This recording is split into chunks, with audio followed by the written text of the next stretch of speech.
and it drops over 2 inches right there. Really feeling it.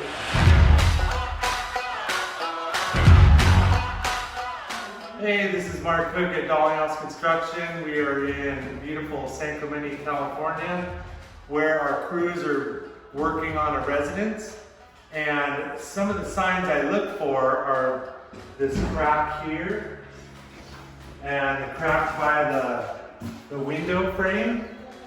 And when I was here, there was all carpet, there was a bed here, but I've been doing this so long, I can really feel it with my feet, where I can just dive down. You can just feel it drop, and it drops over 2 inches right there. So that's another sign I look for.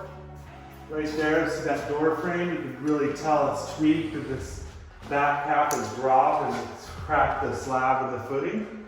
So we're gonna go next to outside where the crews are working, and then we'll see what kind of things we ran into here. So we're outside now at that house in San Clemente, and I just want to show you what we're actually talking about, where this place is located, and how beautiful it is here. That's why these houses are so highly desirable. So there was a golf hole for this golf course down there, and they're redoing it. I'm not sure exactly what they're doing, but our company, Dalinghaus, has done houses on both sides of this canyon. So very high-end area for a company like ours. So what we're running into here is a deep footing. Normally footings on one-story houses are about 1.5 feet deep, maybe 2 feet.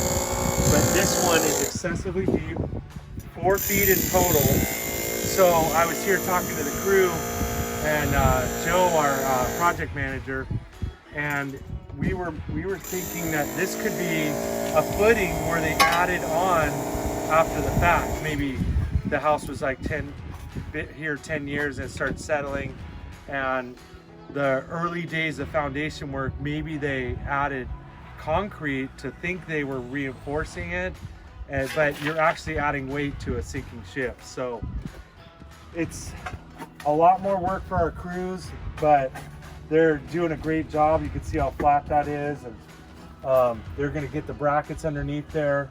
Then we're going to figure out how to do the helical tiebacks, and hopefully Justin can intercut some of that video so you can see what I'm talking about. So what I'm talking about is a single-story house should only have an 18-inch footing. What our crews are running into is somebody dumped concrete down here to where now this is 4 feet. So in order to lift the house, we need to get down to the bottom of this, because this is now all this excessive concrete, put our piers down here now, push these piers or screw these helical piers in, and now because we have this big footing here, we're going to have to core holes here and to put our tiebacks in. So imagine this is right here, so our tiebacks are now going to be cored through here and go that way. Normally, we would just go down, install the helical pier here, and then we put the tieback right next to it going that way. But in the case here, they added grout probably 10 years after the fact, and maybe less, I mean maybe 20 years, but the house is a 1960s house, but that is why this house is settling even more, because like I said before, they added the concrete or grout injection to this already sinking ship. Adios from San Clemente.